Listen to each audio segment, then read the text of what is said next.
Après avoir un peu cherché, quel jeune aujourd'hui ne cherche pas? Parce que c'est un choix de toute une vie, donc il faut que ce soit bien mûri et réfléchi. Alors j'ai un peu cherché chez les cisterciens, chez les chartreux, et puis chaque fois il y avait comme un barrage, comme quelque chose qui disait « non, non, c'est pas là, c'est pas là ». Eh bien j'ai dit « je vais aller dans un monastère bénédictin ». C'est donc Hautecombe, le plus proche, et à peine j'ai franchi la porte, c'était là. C'était le coup de foudre, c'était vraiment là que le Seigneur m'appelait. Et puis ça s'est confirmé, j'ai fait une retraite de 8 jours. D'abord c'était au mois d'octobre, c'était superbe, les couleurs du lac, la montagne, c'était sensationnel, d'une beauté.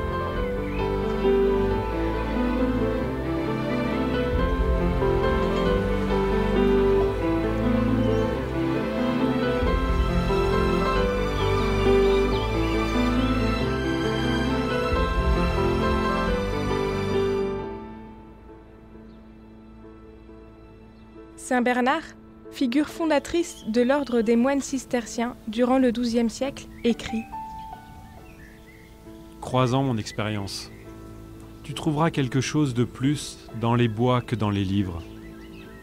Les arbres et les rochers t'enseigneront ce que tu ne pourrais apprendre des plus grands maîtres. » C'est pas parce que c'est beau qu'on va se faire moine, c'est parce que Dieu vous appelle. Alors il vous appelle à travers des petites choses qui sont des signes, qui ne sont pas forcément la beauté du chant grégorien, la beauté du paysage ou de l'architecture.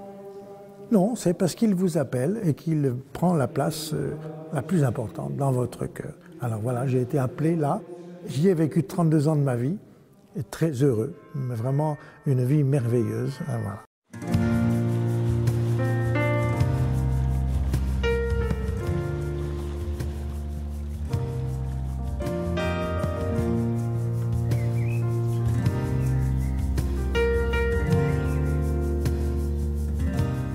Aujourd'hui, Net for God vous emmène à l'abbaye d'Hautecombe, en Savoie, dans le sud-est de la France, pour découvrir la beauté de l'œuvre de Dieu, qui demeure depuis plus de 8 siècles dans ce lieu magnifique. L'origine de l'abbaye ne se situe pas sur les bords de ce lac du Bourget, mais dans un haut vallon de la montagne de Cessens, là où des moines bénédictins s'installent en 1101.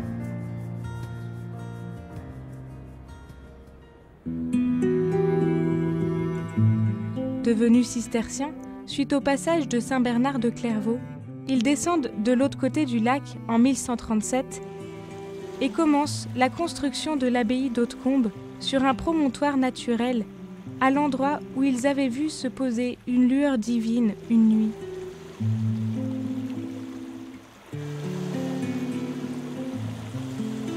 Jusqu'au XVe siècle, l'abbaye rayonne spirituellement.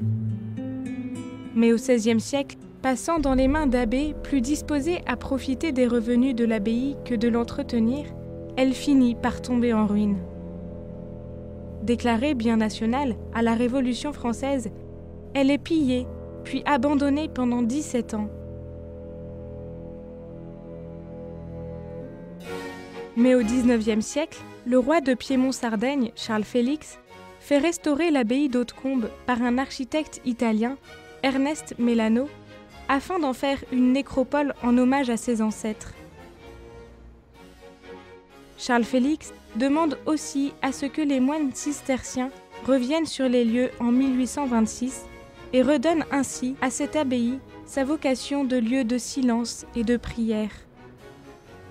Ces cisterciens sont remplacés par des moines bénédictins en 1922.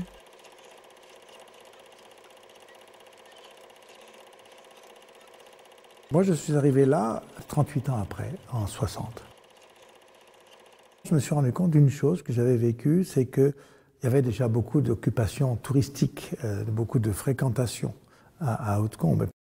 Et on a commencé à réfléchir à ce moment-là que peut-être ce n'était pas notre lieu définitif et qu'il fallait chercher dans des lieux, et pourquoi pas Ganagowie. Alors évidemment, Ganagowie, il fallait reconstruire. Mais bon.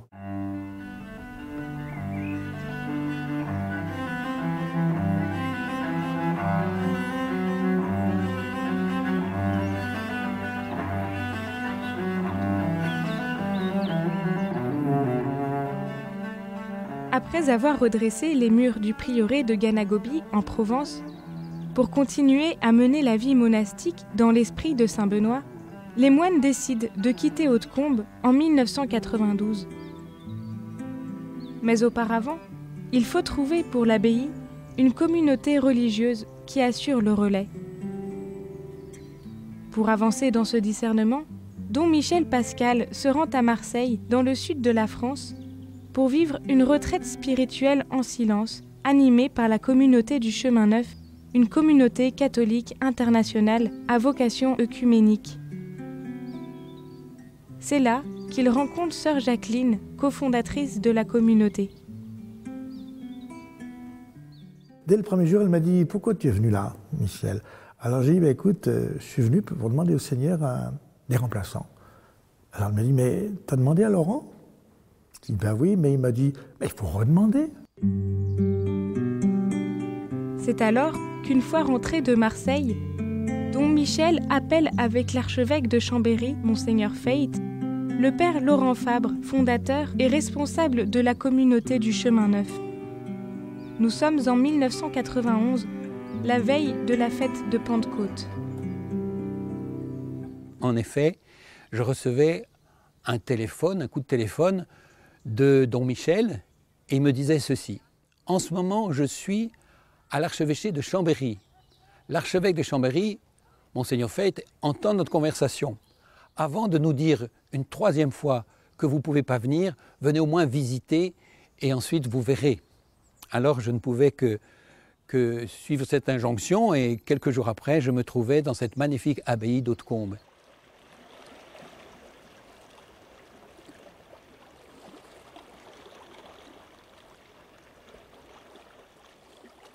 Et j'ai été ébloui par la beauté de ce cadre. Et tout de suite, j'ai pensé à trois choses. Qu'on pourrait en faire un centre de formation pour les jeunes, un centre international des jeunes de plusieurs pays, et aussi que ce lieu pourrait être un lieu œcuménique, un lieu où vraiment on peut travailler pour l'unité des chrétiens.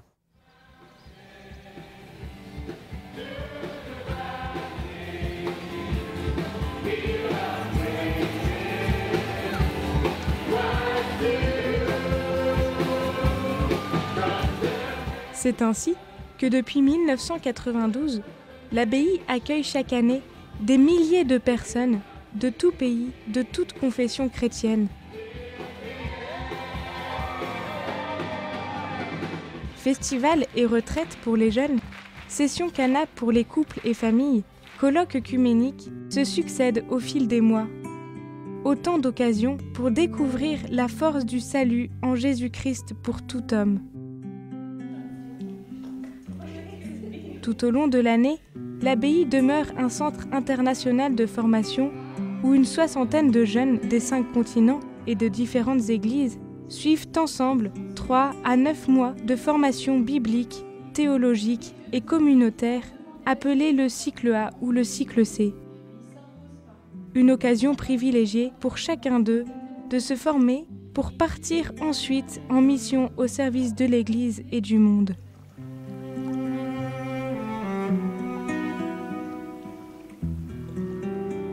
Moi, je vivais à Toulouse, je travaillais pour l'industrie aéronautique, donc ça bouge dans tous les sens.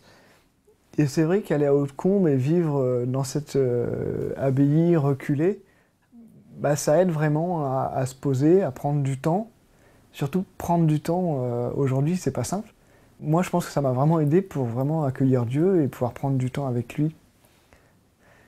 Moi, je rejoindrai Romain en disant que, effectivement, l'abbaye d'Hautecombe, ça nous sort un peu des choses. Il faut être performant, il faut de la vitesse, il faut toujours avoir quelque chose de qualité, enfin, être le meilleur, quoi, un peu.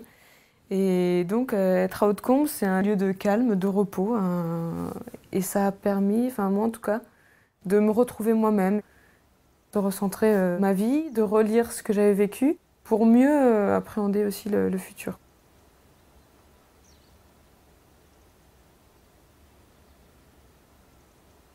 Moi, j'aime bien cette expérience de la mise à l'écart parce que je crois que c'est ce que vivent ceux qui viennent ici à Hautecombe. Ils vivent vraiment une mise à l'écart, comme la parole de Jésus qui invite ses amis, ses disciples, ses proches, qui leur dit en Marc au chapitre 6, venez vous-même à l'écart, vous reposez un peu. Et je crois que c'est l'invitation que le Christ s'adresse finalement à ceux qui viennent ici. Et dans cette expérience, je crois qu'ils arrivent avec une soif de connaître des choses sur le Christ, de savoir des choses sur le Christ. Et finalement, ils font tout un chemin en se rendant compte qu'il ne s'agit pas de connaître des choses sur le Christ, mais de connaître le Christ, de le connaître lui. Ô Jésus, digne es-tu de recevoir la louange et l'honneur, ô Jésus. C'est ainsi que l'un des fondements principaux de la formation proposée est celui de la prière personnelle quotidienne. Rencontre privilégiée avec le Christ dans le silence du cœur, à l'écoute de sa parole. Tu es Dieu, tu es Dieu. Le moment de la prière personnelle, c'est un moment où je parle avec le Seigneur, où il m'écoute et je l'écoute. Et c'est un moment où je découvre à quel point Dieu m'aime et d'un amour infini. Il me montre en fait les lieux où je dois me convertir. J'apprends à me laisser faire parce que je suis de nature à toujours vouloir diriger. Ici au cycle A, une des choses qui me touche vraiment, c'est l'amour de Dieu dans ma vie, à quel point il m'aime. Il a donné son Fils qui est venu sur terre, qui a racheté nos péchés, qui a souffert sa passion pour moi personnellement, et moi ça me bouleverse en fait. Pour moi, ce qui me touche dans le cycle A, c'est vraiment cette présence du Seigneur dans ma vie qui se manifeste dans les petites choses et qu'il est là avec moi, non seulement avec moi personnellement, mais dans nos couples et qui nous aide à fonder notre couple sur son amour.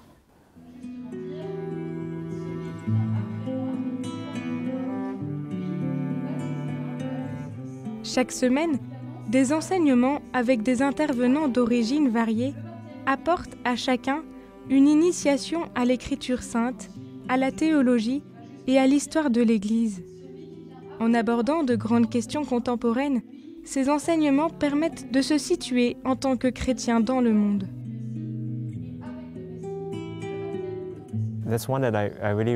Je me souviens de l'enseignement du Père Jacques sur l'Évangile de Marc. Nous avons beaucoup appris sur le caractère et la personne de Jésus. C'était important pour moi de comprendre que Jésus était humain et aussi vraiment divin, vraiment Dieu.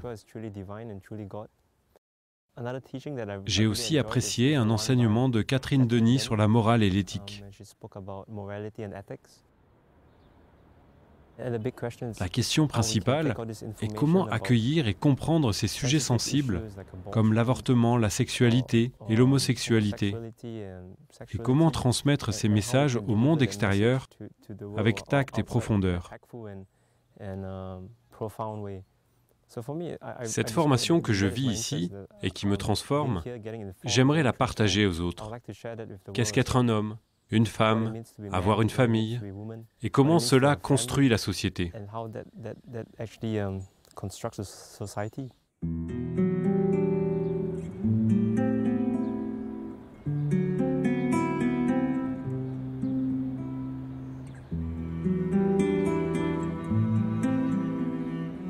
La formation est aussi un lieu privilégié de discernement de sa vocation. Par l'accompagnement spirituel, par les retraites des exercices selon saint Ignace d'une semaine ou d'un mois, chaque jeune est amené à entrer dans une véritable écoute de l'appel de Dieu pour sa vie.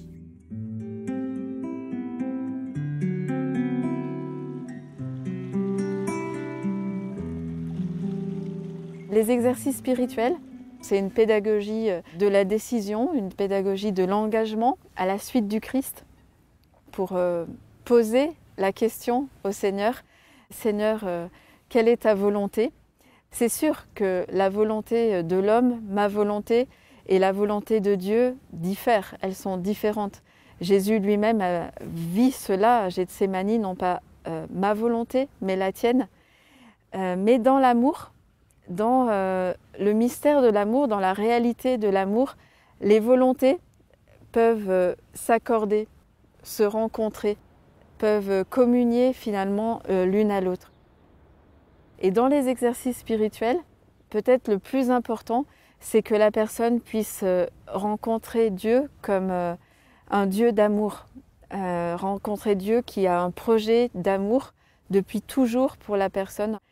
Et à partir de cet amour, si je sais que je suis aimée, eh bien qu'est-ce qui se passe dans l'amour? C'est que dans l'amour, chacun n'a qu'un désir, qu'une joie, qu'une envie, c'est de faire la volonté de l'autre, c'est de trouver la volonté de l'autre. Qu'est-ce qu'il va te plaire que je puisse le faire? Je me tiendrai là, sans rien te dire, en une sorte de silence qui dira tout. Et tu seras là, tu comprendras et tu te tairas avec moi, de toi à moi. Embrase-moi en silence et je te connaîtrai un peu. Tu seras en même temps si loin.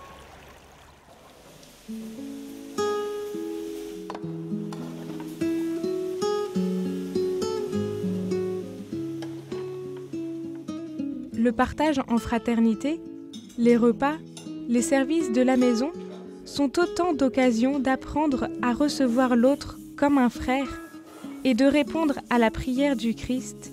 C'est à l'amour que vous aurez les uns pour les autres que l'on vous reconnaîtra comme mes disciples.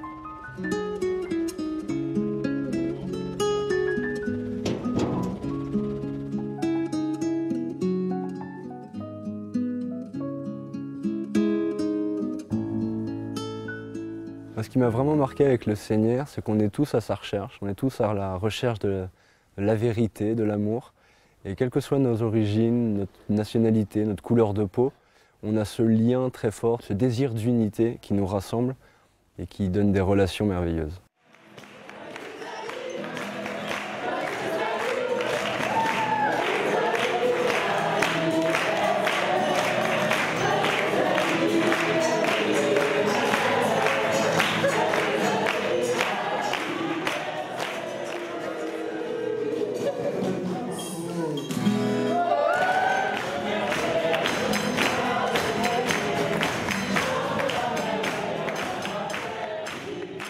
En vivant avec une communauté religieuse comme cette communauté, moi ça m'a vraiment donné un autre sens au mot frère et sœur. Quand on dit bonne sœur ou les frères, parfois c'est presque péjoratif aujourd'hui, alors que là vraiment c'est des frères et sœurs, quoi. Mais vraiment comme les frères et sœurs qu'on a avec nous dans la famille, quoi. Ça c'était très chouette, vraiment très chouette.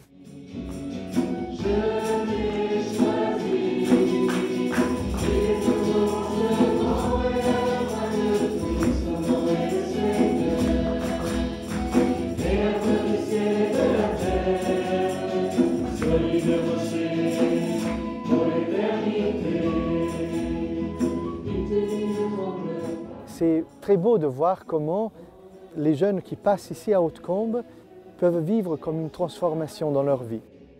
Et ils vivent une vraie rencontre avec l'amour du Seigneur. Et cet amour, il nous change, il ne peut pas nous laisser indifférents. Quand nous sommes aimés, ça change, notre vie change. Quand on est amoureux de quelqu'un, on sait bien combien l'amour d'un homme pour une femme ou de la femme pour un homme peut changer notre vie. Imaginez qu'est-ce que ça peut faire quand on fait une expérience personnelle de l'amour de Dieu.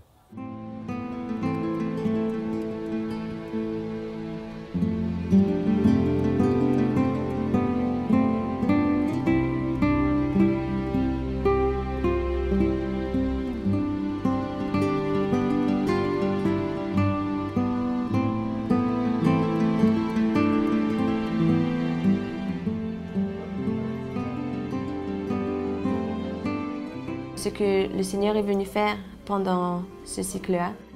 Il est venu vraiment m'éclairer. Il a été la lumière de ma vie. Il y avait des choses de mon passé, de mon histoire que j'avais vraiment enfouies au plus profond de moi-même. J'avais eu beaucoup de blessures dans ma vie affective, dans mes relations amoureuses, dans mes relations avec ma famille, dans mes relations avec mes amis. Mais j'étais plutôt du tempérament où, oui, je suis déçue, je suis bouleversée, je suis triste pour un moment, et puis je reprends le dessus. Et puis je continue à vivre. Mais au fait, ce que j'avais fait pendant des années, c'est que j'avais vraiment endurci mon cœur. Personne ne pouvait venir me toucher. Avec le cycle A, Jésus, un jour, il est venu, et il m'a dit Estelle, il faut que tu laisses tomber tes masques. Oui, ça a été vraiment magnifique parce qu'il est vraiment venu me rencontrer et j'ai vraiment ressenti son amour pour moi. C'était vraiment la première fois, alors que j'ai eu des relations amoureuses avant, ou j'avais eu des amis avant, où je croyais que j'étais aimée, quoi. Mais l'amour du Seigneur, quand il s'est révélé à moi, c'était vraiment cet amour sincère, cet amour gratuit où je savais qu'il m'aimait pour ce que j'étais, que j'avais plus besoin d'être quelqu'un d'autre, j'avais plus besoin de paraître, j'avais plus besoin de mettre ce masque, j'avais plus besoin de mettre cette carapace pour pouvoir me protéger, quoi, que je pouvais pour la première fois être en vérité.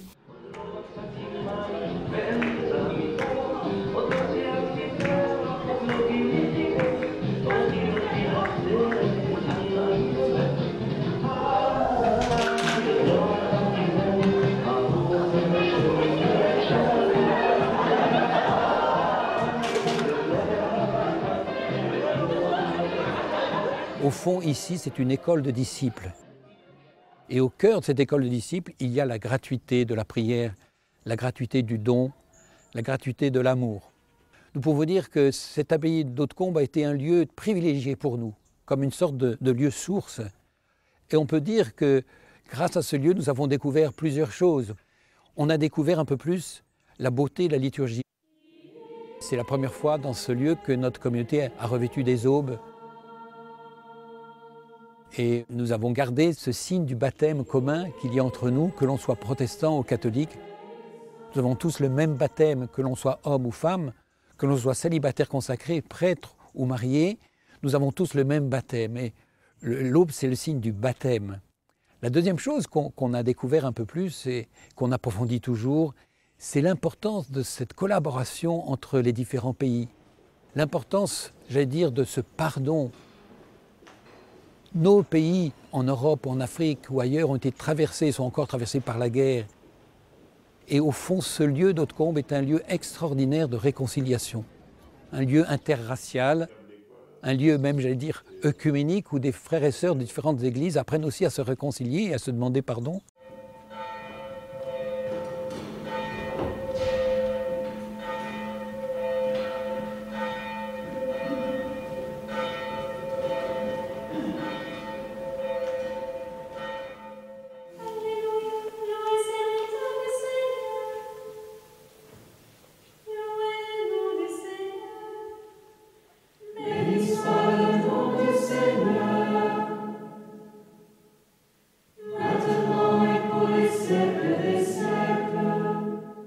Extrait du manifeste de la communauté du Chemin Neuf, écrit en 1986.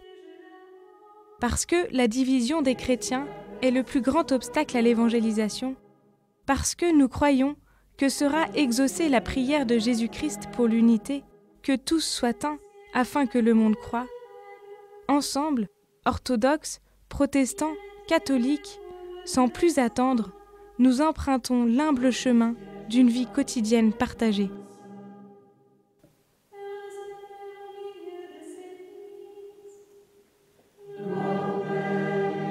Pour moi, comme luthérienne, ici, dans une abbaye catholique, c'est une grande joie de pouvoir vivre cette ouverture à l'œcuménisme. À la fois, c'est vrai qu'on prie tous les matins pour l'unité des chrétiens, on se joint à la prière du Christ.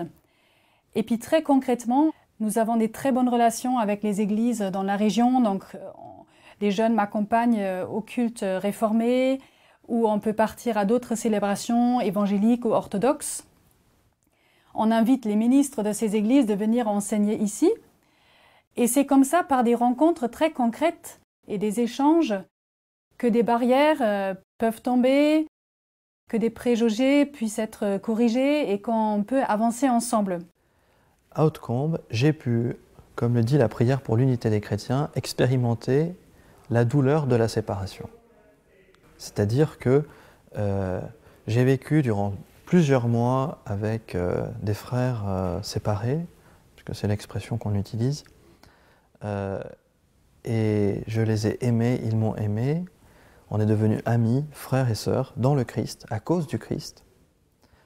Mais au moment le plus fondamental de la vie chrétienne, dans la liturgie, en particulier à la messe, lorsqu'il y a le moment de la communion, là, j'ai eu à un moment donné une grande expérience de cette souffrance.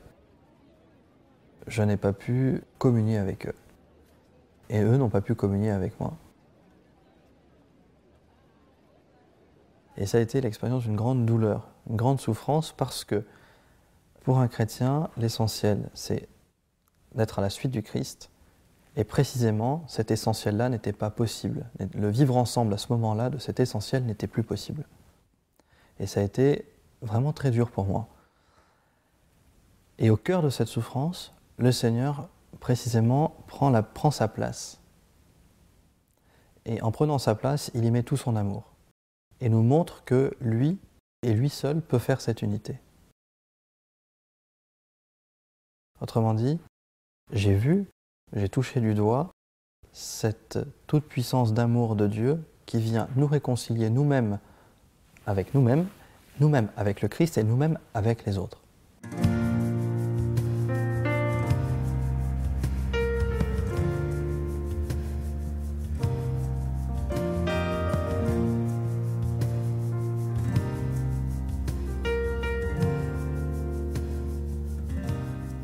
Au fond, ces jeunes qui se mettent ici, dans cette abbaye d'Hautecombe, ils apprennent ce que c'est que le don, ils apprennent ce que c'est que d'apprendre à aimer, à donner leur vie pour l'évangélisation. Et au fond, on essaye de leur montrer que le mystère de la vie, il est centré sur le don, au cœur de la Trinité. Il y a un don incessant entre le Père, le Fils et l'Esprit.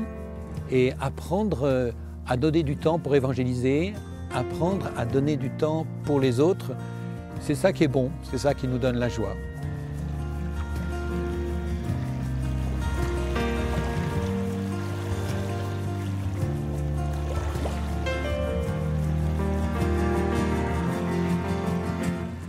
Pour ce mois, nous pouvons prier pour chacun de nous, que nous répondions à cet appel de la prière du Christ pour l'unité, que tous soient un afin que le monde croie. La parole de ce mois est dans l'évangile de Jean au chapitre 17, verset 21. Que tous soient un, comme toi, Père, tu es en moi, et moi en toi. Que aussi soit en nous, afin que le monde croie que tu m'as envoyé.